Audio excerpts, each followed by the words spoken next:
અમરેલીના લાઠીમાંથી એસઓજી પોલીસની ટીમે ગાંજાનું વાવેતર ઝડપી પાડ્યું છે।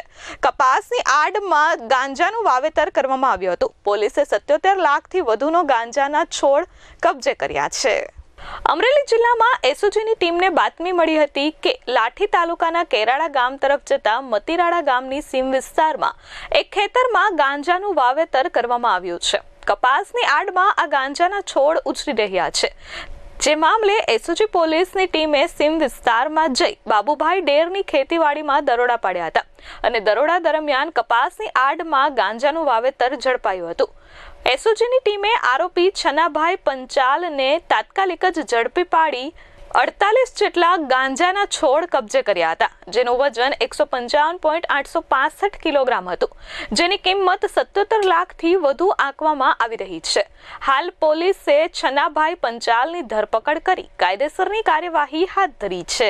તો ગુજરાત રાજ્યને નશા મુક્ત કરવા માટે જે અભિયાન હાથ ધરવામાં આવ્યું છે, જેની અંતર્ગત ભાવનગર રેન્જના આઈજી સર શ્રી ગૌતમ પરમાર સરની સીધી સૂચના અને માર્ગદર્શન હેઠળ તેમજ અમરેલી જિલ્લા police SP sir Shri Sanjay ખરાતનાઓના પણ માર્ગદર્શન અને સૂચના હેઠળ જે એસઓજીની ટીમ છે એ સતત એક એટીએસના ચાર્ટર મુજબની કામગીરી કરતી હોય છે, જેની અંદર આ રીતના કોઈ પણ જે માદક પદાર્થો છે તેને શોધી કાઢવા માટેના સતત કામગીરી કરતી હોય છે। તો જેની અંદર આ એસઓજીની ટીમ છે જેને એક ચોક્કસ બાતમી મળી કે લાઠી વિસ્તારની અંદર એક મતીરાળા ગામની સીમ તરફ જવાના રસ્તે બાબુભાઈ ડેરની વાડી આવેલ છે, જેની અંદર ગેરકાયદેસર માદક પદાર્થ એટલે કે અહીંયા ગાંજાના છોડનું વાવેતર કરવામાં આવેલ છે એવી ચોક્કસ અને આધારભૂત બાતમી હોય અને એસઓજી ટીમ દ્વારા ત્યાં આગળ રેડ કરતા એક ઈસમને લીલા ગાંજાના છોડ સાથે ઝડપી લેવામાં આવેલ છે અને આ કેસની અંદર જે પકડાયેલ આરોપી છે જેનું નામ છે છનાભાઈ હરિભાઈ પંચાલા, જેની ઉંમર વર્ષ છે 50 અને ધંધો મજૂરી કરે છે અને જોગાણીનું કેરાળા નવા પ્લોટ વિસ્તાર તાલુકો લાઠી જિલ્લો અમરેલીના રહેવાસી છે।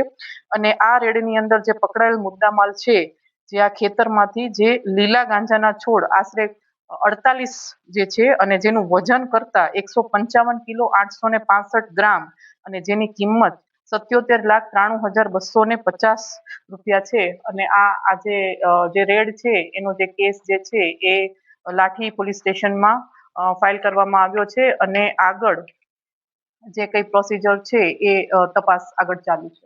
Dharmesh Mehta, S24 news, Amreli.